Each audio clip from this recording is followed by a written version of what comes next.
दोस्तों मैथमेटिक्स एक बहुत ही इम्पॉर्टेंट सब्जेक्ट है, बट बहुत से स्टूडेंट ऐसे हैं जिनको मैथ से डर लगता है और ऐसे स्टूडेंट्स के मार्क्स मैथ्स में बहुत ही कम आते हैं। और कुछ स्टूडेंट्स ऐसे भी होते हैं भाई जिनको मैथ्स में बहुत ही ज़्यादा मज़ा आता है और उनके मार्क्स हैं जो मैथ्स में बहुत ही अच्छे होते हैं। तो टीचर्स भी बोलते हैं कि मैथमेटिक्स ही एक ऐसा सब्जेक्ट है जिसमें आपके 100% मार्क्स आ सकते हैं। ऐसा होने के बावजूद भी बहुत से स्टूडेंट ऐसे हैं जिनके एग्ज़ाम में पासिंग मार्क्स भी नहीं आ पाते। तो ऐसा क्या है कि मैथमेटिक्स उनके लिए बहुत ही ज़्यादा डिफ़िकल्ट बन चुका है। तो अगर आप भी मैथ्स में वीक हैं तो आप मैथ्स में कैसे इम्प्रूवमेंट कर सकते हैं, आप भी 100% मार्क्स लेकर आ सकते हैं। कैसे लेकर आओगे वो आज की वीडियो में हम डिस्कस करेंगे। वेलकम है आपका माई ऑनलाइन मैथ पर।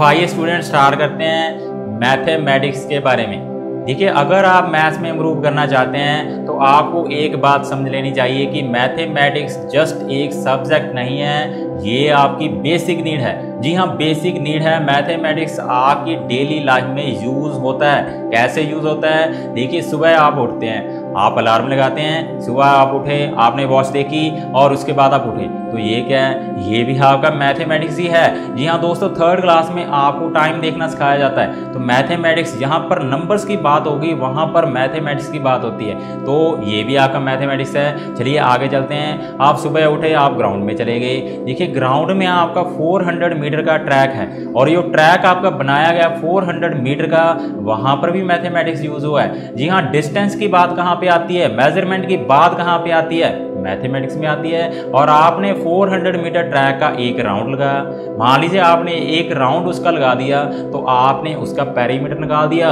जी हाँ दोस्तों, पेरीमीटर का कंसेप्ट भी वहां पर यूज हो रहा है। आपने उस ट्रैक का पेरीमीटर निकाल दिया, कितना है? 400 मीटर है। तो ये भी आपका मैथमेटिक्स है। चलिए आगे चलते हैं। क्रिकेट में आप मान लीजिए आप क्रिकेट खेलने चले गए। क्रिकेट में आपके स्कोर होते हैं, आप काउंट करते हैं, भाई 1 स्कोर हो गया, 2 स्कोर, 4 हो गए, 6 हो गए। तो ये क्या है? ये भी मैथमेटिक्स है। आपको प्लस करना किसने सिखाया है? ये मैथमेटिक्स ने सिखाया है। मैंने पहले ही बोला, यहाँ पर नंबर्स की बात होगी, वहाँ पर मैथमेटिक्स की बात ज़रूर होगी। तो चलिए, ज़रूरी नहीं है कि आप आउटडोर गेम्स ही खेलते हैं, आप इंडोर गेम्स की बात कर लीजिए। आप पबजी की बात कर लीजिए। आप पबजी बहुत खेलते हैं, उसमें भी मैथमेटिक्स यूज़ होता है। कैसे यूज़ होता है आपको भी बताते हैं। देखिए, पबजी में एंटर होते ही आप सबसे पहले यही सोचते हैं कि आपने लैंड कहाँ पे करना है, भाई आपने कहाँ पे जाना है। तो वहाँ का आप डिस्टेंस चेक करते हैं कि इतना डिस्टेंस है, हम पहुँच पाएंगे या फिर नहीं पहुँच पाएंगे। ये क्या है? ये भी मैथमेटिक्स है। पहले बताया डिस्टेंस की बात कहाँ पे आती है? मैथमेटिक्स में ही आती है। मान लीजिए आपके पास एमओ कम पड़ गई तो आप अपने साथी को बोलते हैं कि भाई मेरे को एमओ दे दो। तो वो बोलता है कि मेरे पास 150 एमओ है, 50 मैं तेरे को दे देता हूँ, तेरा भी सर जाएगा, मेरा भी सर जाएगा। तो ये भी क्या है? ये मैथमेटिक्स है। जी हाँ, उसने क्या है? पहले हिसाब किताब लगाया कि भाई मेरे पास 100 रह जाएंगी, उसके पास 50 चली जाएंगी। तो ये क्या है? ये आप सब्ट्रैक्शन करके देख रहे हैं। तो ये भी मैथमेटिक्स है। तो ऐसी कोई भी ब्रांच नहीं है यहाँ पर मैथमेटिक्स यूज नहीं होता है। मान लीजिए आप शॉप पे चले गए। देखिए, शॉप पे आपने जाकर पूछा कि एक चॉकलेट की कॉस्ट कितनी है, तो उसने बोला कि ₹5 की एक चॉकलेट है। आपने मान लीजिए 3 चॉकलेट्स लेनी है, तो कितने की आएंगी? 15 रुपीज़ की। ये भी मैथमेटिक्स है। जी हाँ दोस्तों, मल्टीप्लिकेशन से आपने उसकी कॉस्ट निकाली है। 3 × 5, एक की कॉस्ट 5 रुपीज़ थी, तो 3 की कितनी आ जाएगी? 3 × 5 15 हो जाएगी। मैं आपको मैथमेटिक्स नहीं सिखा रहा हूँ, मैं आपको बता रहा हूँ कि मैथमेटिक्स कहाँ कहाँ पे यूज़ होता है। ऐसे ही मान लीजिए आपने 15 रुपीज़ के वो चॉकलेट्स ले लिए और मान लीजिए आपके पास टोटल 20 रुपीज़ थे। आपने 20 रुपीज़ उसको दिए शॉपकीपर को, 20 रुपीज़ आपने शॉपकीपर को दिए, तो 5 रुपीज़ वो आपको वापस करेगा। क्यों करेगा? बिकॉज आपके 15 रुपीज़ बनते थे, तो 5 रुपीज़ आपने वापस लेने हैं। कैसे पता चला? मैथमेटिक्स ने बताया है कि भाई टोटल 20 रुपीज़ हैं, 15 रुपीज़ उसको देने हैं, तो 5 रुपीज़ क्या हैं? वापिस लेंगे। तो यहाँ से आपको इतनी एग्जाम्पल से आपको क्लियर हो गया होगा कि मैथमेटिक्स आपका कहाँ कहाँ पे यूज़ होता है। तो ये आपकी बेसिक नीड बन चुका है। अगर आप मैथमेटिक्स सीखना चाहते हैं तो अपने के लिए सीखना चाहते हैं, बिकॉज ये आपकी बेसिक नीड है। तो चलिए स्टूडेंट्स, अब मैं आपको बताने जा रहा हूँ कि मैथ्स में आप कैसे इम्प्रूवमेंट कर सकते हैं। तो बहुत ही सिंपल सी टिप्स मैं आपको दूंगा, उनसे आपका मैथमेटिक्स बहुत ही जल्दी इम्प्रूव हो जाएगा। सबसे पहली टिप मैं आपको बताने जा रहा हूँ, वो क्या है? आपकी पॉजिटिव थिंकिंग। जी हाँ, अगर आपने मैथ सीखना है तो आपकी पॉजिटिव थिंकिंग होना बहुत ही ज़रूरी है। बहुत से स्टूडेंट मैथ में वीक इसीलिए हैं बिकॉज उनके अंदर डर बैठा हुआ है कि मैथमेटिक्स एक बहुत ही डिफ़िकल्ट सब्जेक्ट है।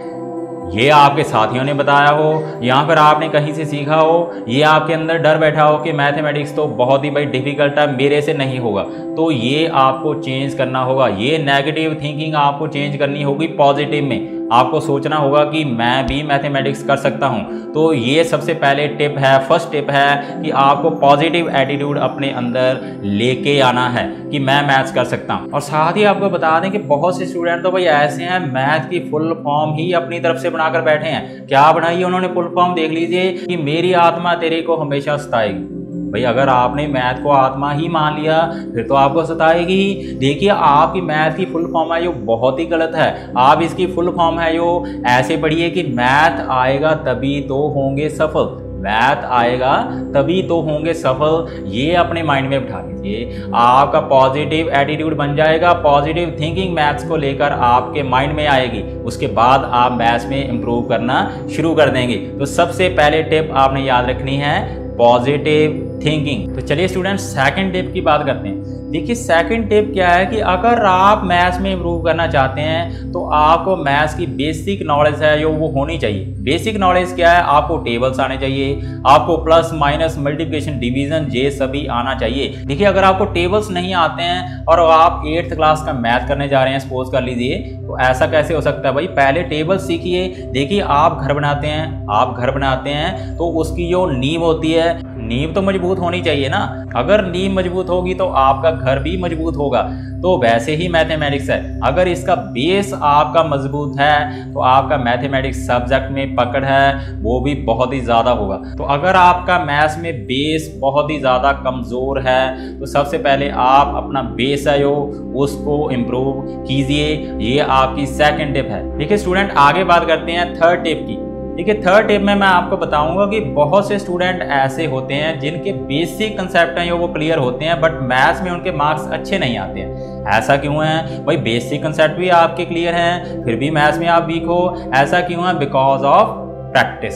आप घर पे प्रैक्टिस नहीं करते हैं सम्स की। आप क्या है मैथ्स को रीड करते हैं, जैसे आप हिस्ट्री की बुक रीड करते हैं, इंग्लिश की बुक रीड करते हैं, पंजाबी का लेसन रीड करते हैं, वैसे ही आप क्या है मैथ्स को रीड कर रहे हैं। आप सम को पढ़ के जाते हैं, एग्जाम में चले जाते हैं, वहां पर स्टेटमेंट चेंज आ जाता है, उसके बाद आपकी बोती बंद हो जाती है। वहां पर आप कुछ भी नहीं कर पाते हैं बिकॉज आपने जो मैथ्स की बुक में से रट्टा लगाया था, जो सम आप रीड करके आए थे, वो स्टेटमेंट चेंज हो चुकी है तो वो आप नहीं कर पा रहे हैं। तो अगर आप दौड़ना जानते हैं, देखिए अगर आप दौड़ना जानते हैं पर फिर भी आप बिना प्रैक्टिस किए मैराथन में फर्स्ट तो नहीं आ सकते ना। अगर आपको प्रैक्टिस तो करनी ही पड़ेगी। तो मैथ्स को अगर आपने इम्प्रूव करना है तो सबसे पहले आप रट्टाफिकेशन को तो एक साइड पे रख दीजिए। अगर आप में मैथ्स में रट्टा लगा रहे हैं तो आपका मैथ बहुत ही ज़्यादा डिफिकल्ट हो जाएगा, आप सोच भी नहीं सकते हैं। तो रट्टाफिकेशन आप छोड़िए, पेन कॉपी उठाइए और सम को सॉल्व करके देखिए। बेसिक कंसेप्ट को आप समझिए, उससे रिलेटेड सम कीजिए। रट्टाफिकेशन आपने नहीं करनी है। बुक में से आपने क्वेश्चन जो दिए हैं उनको रट्टा नहीं लगाना कि इसको ऐसे कर लेना है, इसको ऐसे कर लेना है। अगर एग्जाम में स्टेटमेंट चेंज हो गई तो फिर क्या करोगे भाई? वहां पर आप नहीं सॉल्व कर पाओगे। तो प्रैक्टिस करना मैथ्स में बहुत ही ज़्यादा ज़रूरी है। चलिए स्टूडेंट 4 नंबर पे हम बात करेंगे कि क्लास में जाने से पहले टॉपिक को पढ़ें। देखिए अगर आप क्लास में जा रहे हैं, मैथ्स की क्लास लगाने जा रहे हैं, तो एक दिन पहले आप क्या है उस टॉपिक को घर से पढ़कर जाएं। जो भी टॉपिक आपको क्लास में पढ़ाया जाने वाला है उसको पहले से पढ़कर जाएं। इससे आपको कंसेप्ट समझने में आसानी होगी और साथ साथ आपको क्लास में इंटरेस्ट भी आएगा। आपको मैथ्स में बहुत ही ज़्यादा इंटरेस्ट आने लगेगा और टॉपिक को पहले से पढ़कर आप क्लास में जाने से आप आसानी से टीचर से क्रॉस क्वेश्चन भी कर सकते हैं। इससे ऐसे क्वेश्चंस करेंगे तो टीचर को भी पढ़ाने में बहुत ही ज़्यादा मज़ा आएगा। अगर टीचर पढ़ा रहा है, आप क्रॉस क्वेश्चंस नहीं कर रहे हैं, उसमें आपको भी कोई भी मज़ा नहीं आएगा और टीचर को भी मज़ा नहीं आएगा पढ़ाने में। तो अगर आप घर से टॉपिक को पढ़कर जाते हैं तो आपको पता होता है कि हम टीचर को ये क्वेश्चन कर सकते हैं, ये क्वेश्चन कर सकते हैं। ये भी आपका मैथ्स को इम्प्रूव करने के लिए बहुत ही ज़रूरी है। चलिए नेक्स्ट हम बात करते हैं कि गलती से भी क्लास को मिस ना करें। जी हाँ दोस्तों, मैथ्स की क्लास को आप गलती से भी मिस ना करें, बिकॉज मैथ्स के जो चैप्टर होते हैं एक दूसरे से लिंक होते हैं, जो कंसेप्ट हैं मैथ्स में वो भी एक दूसरे के साथ लिंक होते हैं। तो अगर आपने कोई भी क्लास मिस कर दिया है तो हो सकता है कि कुछ कंसेप्ट आपने मिस कर दिए हों जिनका अब्जॉर्ब अगली क्लास में पढ़ाए जाने वाले टॉपिक्स में इस्तेमाल हो। तो ऐसे हो सकता है कि आपको क्लास में कुछ भी समझ ना आए, इसलिए कभी भी क्लास मिस ना करें। खासकर पहली क्लास तो बिल्कुल भी मिस ना करें, सबसे ज़्यादा महत्वपूर्ण होती है। अगर किसी कारण की वजह से आपकी कोई क्लास मिस हो गई हो तो अगली क्लास में जाने से पहले किसी दोस्त की मदद से उस दिन पढ़ाए गए टॉपिक्स को तैयार कर लें ताकि आप उस कंसेप्ट में वीक ना हो सकें। अगर आपने क्लास मिस कर दी और अपने दोस्त से मदद लेकर भी उसको तैयार नहीं किया तो आप मैथ्स में बहुत ही ज़्यादा पीछे रह जाएंगे। ये बहुत ही ज़रूरी है कि आप गलती से भी मैथ्स की क्लास को मिस ना करें। चलिए नेक्स्ट हम बात करते हैं कि टीचर जो क्लास में पढ़ाता है उस पे आप पूरा ध्यान दें और साथ साथ सवालों को सॉल्व करने की कोशिश भी करें। कई बार मैथ्स की क्लास में ऐसा होता है कि टीचर है जो ग्रीन बोर्ड पे सम समझा रहा है और आप क्या है बस देखते हैं लिख लेते हैं, देखते हैं लिख लेते हैं, ऐसे आप मैथ्स नहीं सीख पाएंगे।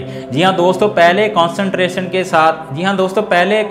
के साथ आप उस कंसेप्ट को समझिए जो टीचर आपको समझा रहा है, उस सम को देखिए, उसके बाद उससे रिलेटेड सम्स आप खुद करके देखें। उससे रिलेटेड जो भी सम है आप खुद सॉल्व कर देखिए। उससे क्या है कि आपका कंसेप्ट है जो पूरी तरह से क्लियर हो जाएगा और आपको वो टॉपिक समझ आ जाएगा। अगर टीचर पढ़ा रहा है आप लिख रहे हैं, टीचर पढ़ा रहा है आप लिख रहे हैं, तो इससे क्या होगा, इससे आपका कंसेप्ट है जो क्लियर नहीं होगा, आपको कुछ भी समझ नहीं आएगा। तो घर पे आप क्वेश्चन सॉल्व करने लगेंगे तो आपसे सॉल्व नहीं होंगे, बिकॉज आपको कंसेप्ट समझ ही नहीं आया। तो उससे क्या होगा कि मैथ्स आपको डिफिकल्ट लगेगा। तो अगर आप मैथ्स को इजी बनाना चाहते हैं तो सबसे पहले बेसिक कंसेप्ट जो क्लास में सिखाया जाता है उसको समझिए और उससे रिलेटेड जो भी सम है क्लास में ही कर देखें। अगर आपके कोई डाउट है तो टीचर से साथ ही साथ आप पूछ भी सकते हैं, ये भी इसका बेनिफिट है। और लास्ट में मैं आपको बताना चाहता हूँ कि क्लास खत्म होने के बाद आप अपने दोस्तों से ग्रुप डिस्कशन है जो वो ज़रूर करें। जी हाँ दोस्तों, बहुत से क्वेश्चन ऐसे होते हैं जो हमारे से नहीं हो पाते बट हमारे साथ ही उसको कर लेते हैं। भाई कुछ स्टूडेंट इंटेलिजेंट होते हैं या किसी का और का वो सम हो जाता है, हमसे वो नहीं हो पाता, तो इसमें ग्रुप डिस्कशन ज़रूरी है।